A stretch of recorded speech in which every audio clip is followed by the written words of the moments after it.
अस्सलाम वालेकुम। Next organ that we are going to study is your rectum.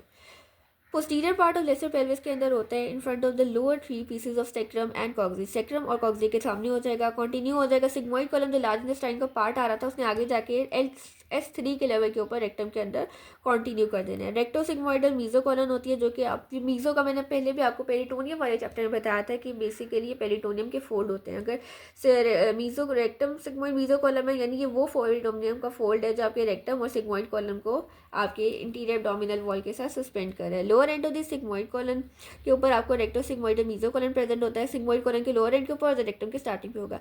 Rectum and करेगा आपके anorectal junction के ऊपर जहाँ पे आगे जाके ये एनल कैनाल के अंदर कंटिन्यू कर देगा 2 to 3 centimetre in front of tip of coccyx. कहाँ पे एनोरेक्टल जंक्शन कहाँ पे प्रेजेंट होती है उसकी लोकेशन है कि वो 2 से 3 सेंटीमीटर कॉक्सी की टिप के सामने प्रेजेंट होता है। देन उसके बाद मेल्स के अंदर ये पोस्टेट के एपिक्स के होता है बिकॉज मेल में यहाँ पे प्रोस्टेट ग्लैंड प्रेजेंट होता है, फीमेल में नहीं होता। सो एक और उन्होंने एक ऑल्टरनेटिव उसका एंडिंग पॉइंट या फिर एनोरेक्टल जंक्शन का स्टार्टिंग पॉइंट बता दिया है कि वो प्रोस्टेट के एपिक्स के लेवल के ऊपर होता है। टोटल रेक्टम की लेंथ 12 सेंटीमीटर होती है। इसके लोअर पार्ट डायलेटेड होता है जो रेक्टल एम्पुला बनाता है। 2 तरह के इसमें कर्व्स होते हैं, एक एंट्रोपोस्टीरियर कर्व्स होते हैं, एक लेटरल होता है। एंट्रोपोस्टीरियर में मजीद 2 होते हैं, एक सेक्रल फ्लेचर होता है, एक पेरिनियल फ्लेचर होता है। सेक्रल फ्लेचर जो कनकेविटी और सेक्रम और कॉक्सी भी कहा कि वर्टेब्रे स्ट्रेट नहीं आ रही होती, कनकेव सा मार्जिन बना रहा होता है, टिल्टेड सी होती है, गोल सी होती है, उसको फॉलो करेगा। दूसरा पेरिनियल फ्लेचर होगा जो बैकवर्ड बेंड करेगा एनोरेक्टल जंक्शन। 3 इसके लेटरल कर्व्स होते हैं, एक अपर लैटरल होता है जो कन्वेक्स होता है राइट की तरफ से, मिडल लैटरल कन्वेक्स होता है लेफ्ट की तरफ से, लोअर लैटरल होता है कन्वेक्स होता है राइट की तरफ से। म्यूकोजल फोल्ड 2 तरह के होते हैं, ट्रांसवर्स और लॉन्गिट्यूडनल होते हैं। लॉन्गिट्यूडनल फोल्ड ट्रांजिटरी होती है यानी ये टेम्परेरी प्रेजेंट हो जाएगी, lower part of empty rectum के अंदर होती है और जब वो एम्प्टी रेक्टम के अंदर फीकल मेटल आ जाएगा वो डिस्टेंट हो जाएगा तब ये फोल्ड डिसअपियर हो जाएगी। ट्रांसवर्स हॉरिजॉन्टल हाउस्टन वेल या पिलाई का ट्रांसवर्स सेलर जो होते हैं सेकंड फोल्ड वो परमानेंट होते हैं और जब ज़्यादा नजर ही तब आते हैं जब रेक्टम डिस्टेंडेड होता है तब उसमें फीकल मेटल होता है। 3 होते हैं, फर्स्ट सेकंड और third. First the upper end of rectum होता है 7.5 सेंटीमीटर फ्रॉम दी एनल और सर्कल करेगा। पार्शली कॉन्स्टिग्लूमन होता है, इसका प्रोजेक्ट करता है लेफ्ट वॉल के साथ। सेकंड जो होता है वो लार्जेस्ट होता है, लाई करता है the upper end of rectal ampulla. Rectal ampulla जो lower dilated part of rectum था प्रोजेक्ट करेगा इंटीरियर और राइट वॉल से निकलता है। थर्ड होता है 2.5 centimetre below the third wall और प्रोजेक्ट करेगा लेफ्ट वॉल के साथ। रेक्टम के रिलेशंस में पेरिटोनियल रिलेशन सबसे पहले अपर 1/3 जो पेरिटोनियम से कवर होता है इन फ्रंट सामने की तरफ भी है, साइड की तरफ भी। मिडल 1/3 भी पेरिटोनियम से कवर होता है in front end on the side, और जो लोअर 1/3 होता है वो पेरिटोनियम से डिवोर्ड होता है। और मेल्स के अंदर रेक्टोवेसाइकल पाउच पीछे की तरफ उसके पीछे होता है और फीमेल में रेक्टो यूट्राइन पाउच के पीछे होता है, और इनके दरमियान distance between the floor of rectum और पाउच के दरमियान 7.5 सेंटीमीटर मेल में होता है और 5.5 सेंटीमीटर फीमेल में होता है। विजुअल रिलेशंस इंटीरियरली मेल में अपर 2/3 का रिलेटेड होता है इंटीरियरली रेक्टोवेसाइकल पाउच के साथ, quiz of intestine sigmoid colon के साथ, और जो लोअर 1/3 है वो बेस ऑफ ब्लैडर के साथ, ureter seminal vesicle ductus deference और प्रोस्टेट के साथ। फीमेल के अंदर जो अपर 2/3 है वो रेक्टो यूट्राइन पाउच के साथ रिलेटेड होता है, coils of intestine sigmoid colon, और lower 1/3 lower part of vagina के साथ। Posterior relation S1 S3 vertebrae आता है, S1 S2 S3 होता है, कॉक्सी होता है, कॉक्सीजियल लिगामेंट होता है, पीरिफॉर्मस मसल होता है, कॉक्सीजियस मसल होता है, लेवेटर एंड आई मसल होता है, वेजल्स होती है, medium sector, superior rectal, lower lateral sector होता है, सिम्पैथेटिक चेन होता है with the ganglion of interior perineum, S3 S4 S5 और C1। पेल्विक सप्लाइंग नर्व होता है, लिम्फ नोड लिम्फैटिक्स होता है, फैट होता है, arterial supply. Superior rectal artery होती है जो कि डायरेक्ट कॉन्टिन्यूशन होती है, इन्फीरियर रेक्टल आर्टरी को हमने देखा था कम्युनिकेट करेगी सुपीरियर रेक्टल आर्टरी के साथ। चीफ आर्टरी होती है मोस्टली आपको मतलब चीफ मेनली रेक्टम को ये सप्लाई करती, इसका कोर्स बता देगी, वो पेल्विस में एंटर करेगी by descending in root of the sigmoid mesocolon. Sigmoid mesocolon जो पेरिटोनियम का फोल्ड है उसकी रूट में क्रॉस करते हुए आपके पेल्विक रीजन में आ जाएगी, डिवाइड कर जाएगी राइट और लेफ्ट ब्रांचेस के साथ। रेक्टम के मस्कुलर कोर को पीएस करेगी, उसकी म्यूकस मेम्ब्रेन को सप्लाई करेगी और एनास्टोमोस करेगी मिडल और इंफीरियर रेक्टल के साथ। मिडल रेक्टल जो कि ब्रांच होती है इंटरनल आर्टरी। अब यहाँ पे ना आपकी जो फोरगट मिडगट और हाइंडगट की 3 आर्टरी से वो खत्म कर दिया, बिकॉज रेक्टम से आगे जब डेवलपमेंट होती है रेक्टम के भी जाके डेवलप होगा वहाँ पे उसकी सप्लाई जो पेल्विस की जो पेरिनियम की ब्रांचेस वगैरह आर्टरीज हैं वो सप्लाई करेगी। मिडल रेक्टल है जो कि ब्रांच होती है इंटरनल आईली की सप्लाई करती है muscular court of lower part. Inferior rectal है जो ब्रांच होती है इंटरनल पेडेंटल आर्टरी की पेरिनियम में एनास्टोमोस कर देगी मिडल रेक्टल के साथ। मीडियम सेक्टल है जो ब्रांच होती है बैक ऑफ एओर्टा से आती है और सप्लाई करती है posterior wall of anorectal junction को। वीनस रेंज ऑफ रेक्टम में सुपीरियर रेक्टल वेन आती है जो इसको ड्रेन करके इन्फीरियर मेसेंट्रिक वेन में चली जाएगी। मिडल रेक्टल वेन आती है जो ड्रेन कर जाएगी इंटरनल आइलिक वेन के साथ। इंफीरियर रेक्टल वेन है जो ड्रेन करेगी इंटरनल पेडेंटल वेन में, और मीडियम सेक्टल वेन है जो ड्रेन करेगी लेफ्ट कॉमन आइलिक वेन के अंदर।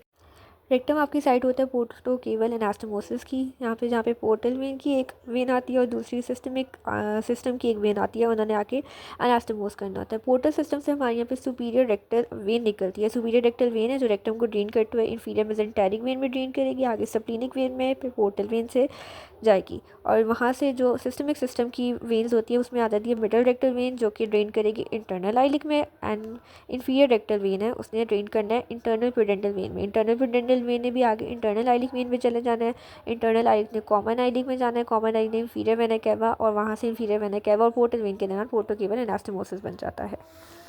लिम्फेटिक्स अपर हाफ के जो होते हैं वो पैरारेक्टल सिग्मोइड नोड्स से जाके इन्फीरियर मेसेंट्रिक नोड्स में चले जाते हैं, लोअर हाफ में इंटरनल आइलिक नोड्स में चले जाएंगे जो nerve supply sympathetic L1 L2 fibre से आती है, वेजोकॉन्स्ट्रिक्टर होती है, इनहिबिटरी टू मस्कुलेचर और मोटर टू इटर्नल स्पिंचर है। ये तीनों पॉइंट हमने हर विजरा के लिए पढ़ा है। पैरासिम्पैथेटिक S2 से लेके S4 तक आता है और superior rectal inferior mesenteric inferior hypogastric plexus इन सबके थ्रू आती है और ये motor to musculature inhibitory to internal sphincter. Rectum का एससीक्यू के पॉइंट ऑफ व्यू से सबसे इंपॉर्टेंट क्वेश्चन है रेक्टम की सपोर्ट्स। रेक्टम को 6 चीज़ें हैं जो सपोर्ट करके रखती है, उसको अपनी जगह पे रखती है। सबसे पहले पेल्विक फ्लोर आ जाएगा जो लिवेटर एनायर मसल बनाता है, फेशिया वेल्डर आएगा जो अटैच करेगा लोअर लेटरल पार्ट और रेक्टम एम्पुला। रेक्टम एम्पुला जो लोअर पार्ट पे रेक्टम डायलेटेड था उसको सेक्रम के साथ अटैच करेगा। Form by the condensation of pelvic fascia behind the rectum, बनता है किससे? रेक्टम के पीछे भी थोड़ा पेल्विस में आ गया ना तो यहाँ पे पेल्विक फेशिया था। ऊपर हम पेरिटोनियल के फेशिया डिस्कस करे थे, अब यहाँ पे पेल्विक का फेशिया। पेल्विक फेशिया की कंडेंसेशन से रेक्टम के पीछे बनता है जिसको सेक्रम के साथ पोस्टीरियरली अटैच करेगा और इसके अंदर सुपीरियर रेक्टल वेसल्स होती है और लिम्फेटिक्स होती है। लैटरल लिगामेंट ऑफ रेक्टम, अब नेम से पता चल रहा है लैटरल है तो रेक्टम को लैटरली और लैटरल वॉल से अटैच करेगा लैटरल को टू पोस्ट और lateral wall of lesser pelvis, pelvis की पीछे और साइड वाली वॉल्स के साथ अटैच करेगा। Form by the condensation of pelvic fascia, ये भी पेल्विक फेशिया से बनता है on each side of rectum. ये बिहाइंड द रेक्टम था, ये साइड पे रेक्टम के, और इसमें मिडल रेक्टल वेसल्स होती है और ब्रांचेस होती है पेल्विक प्लेक्सस की। रेक्टोवेसिकल फेशिया abdominal वेलर जो एक्सटेंड करता है रेक्टम को behind to seminal vesicle and prostate implant, यानी रेक्टम सेमिनल वेसिकल प्रोस्टेट के दरमियान प्रेजेंट होता है। Pelvic peritoneum and vascular pedicles होती हैं and perineal body with stain muscle. Perineal body आपकी पेल्विस का एक बहुत इंपॉर्टेंट स्ट्रक्चर है जो आगे अपने नेक्स्ट ब्लॉक के अंदर आप बहुत डिटेल से पढ़ोगे। क्लिनिकल्स देखें तो सबसे पहले रेक्टल कॉन्टिनेंस होता है। रेक्टल कॉन्टिनेंस यानी जो रेक्टम की मेंटेनेंस होता है तो वो डिपेंड करता है एनोरेक्टल रिंग के अंदर। Damage to rectal ring causing कर रहा है rectal incontinence, surgeon has to protect anorectal ring in operating region. तो सर्जन जब भी कोई रेक्टम की सर्जरी करनी है तो उसने एनोरेक्टल रिंग को प्रोटेक्ट लाजमी करना है। Digital bird rectum examination PR examination, इसमें क्या करते हैं कि आप एनल कैनाल के थ्रू अपनी फिंगर को इंसर्ट करते हैं। डॉक्टर सर्जन एनल कैनाल के थ्रू फिंगर को इंसर्ट करेगा रेक्टम में और आसपास के जितने भी स्ट्रक्चर्स हैं उनको पैल्पेट करके देख सकते हैं, उनको चेक कर सकते हैं, उनकी पोजीशन वगैरह, कोई फस तो नहीं है, कोई फ्लूइड सा तो नहीं है, इस तरह के हम कौन कौन से स्ट्रक्चर्स सर्जन इससे असेस कर सकते हैं। मेल्स में सबसे पहले बिकॉज प्रोस्टेट ग्लैंड का पोस्टीरियरली है ना, पीछे का प्रोस्टेट ग्लैंड होगा, ठीक है। सेमिनल वेसिकल को देख सकता है, वास्ट डिफरेंस चेक कर सकता है, फीमेल के अंदर पेरिनियल बॉडी कर सकता है, सर्विक्स होता है आपका जो यूट्रस का पार्ट होता है, अगर वो फीमेल प्रेग्नेंट है तो वहाँ पे फीटस को भी चेक कर सकता है। अब दोनों में जो होती है मोनोरेक्टल रिंग जो होती है सेक्रम को कॉक्सियल फॉसा इशियल स्पाइन, इन सब चीज़ों को क्या कर सकते हैं सिर्फ इस फिंगर इंसर्शन से वो चेक कर सकता है, महसूस कर सकते हैं। PR एग्जामिनेशन यानी per rectal examination help in palpation of forming abnormality, ये नॉर्मल सी स्ट्रक्चर से कि इन अब्नॉर्मैलिटीज़ को हम देख सकते हैं विद इन ल्यूमन। अब 3 में डिवाइड कर दिया, एक विद इन ल्यूमन है कि जो रेक्टम के अंदर है, रेक्टम की वॉल के अंदर और आउटसाइड दी वॉल के अंदर। विद इन ल्यूमन में फीकल मैटर आ जाएगा, यानी कोई भी आपका फीसिस का मैटर है, या foreign body, bleeding piles, haemorrhoids. In rectal wall rectal grow सकती हैं, स्टिचर होते हैं, थ्रोम्बोस पाइल्स हो सकती हैं। आउटसाइड रेक्टल वॉल मेल्स के अंदर इनलार्जमेंट ऑफ प्रोस्टेट, मेल्स के अंदर 50 के बाद प्रोस्टेट ग्लैंड मोस्टली इनलार्ज हो जाता है, नॉर्मल है। Seminal vesicle bulbar urethral gland, stones in membranous part of urethra. Female में enlargement of uterus, uterine tubes, ovaries, pouch of Douglas की एब्नॉर्मैलिटीज और बोथ सेक्सेस में ब्लैडर, डिस्टेंडेड ब्लैडर देख सकते हैं। यूरेटारिक स्टोन्स तो नहीं है, ट्यूमर और बोनी पेल्विस और ड्यूरिंग पार्चुरेशन। अब ड्यूरिंग जब फीमेल प्रेग्नेंट होती है तो वो सर्विक्स का डायमीटर, हमने सर्विक्स को असेस करना होता है कि सर्विक्स कितना डायलेट कर गया so the head of foetus can pass.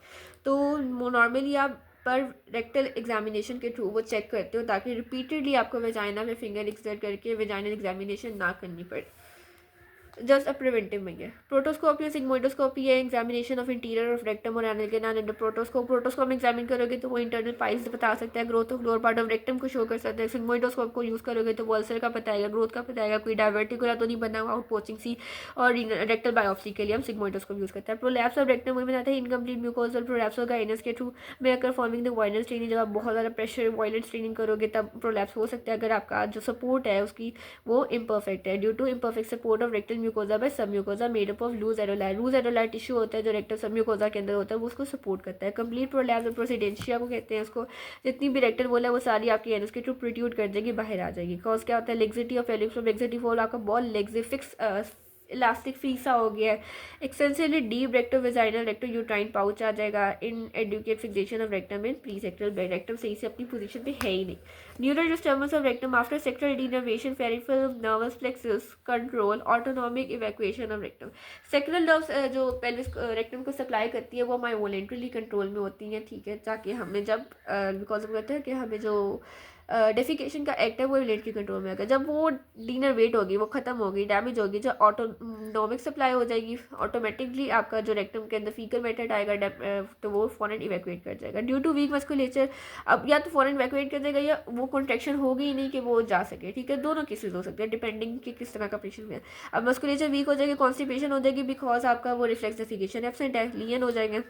Carcinoma कहाँ पे हो सकता है, मोस्ट कॉमन साइड होता है रेक्टम सिग्मोइडल जंक्शन, जहाँ रेक्टम और सिग्मोइड कॉलम मिल रहे होते हैं। कॉन्स्ट्रिक्टिंग टाइप, और अगर एम्पुला होता है तो परफोरेटिंग टाइप का हो सकता है। ब्लीडिंग करवा सकते फ्रॉम दी अल्सर, और सर्जिकली ट्रीटेड करोगे इसको बाय एब्डोमिनल पेरिनियल इंसिजन, ताकि जो कार्सिनोमा जो अफेक्टेड रीजन है उसको आप सर्जिकली करेक्ट कर सको।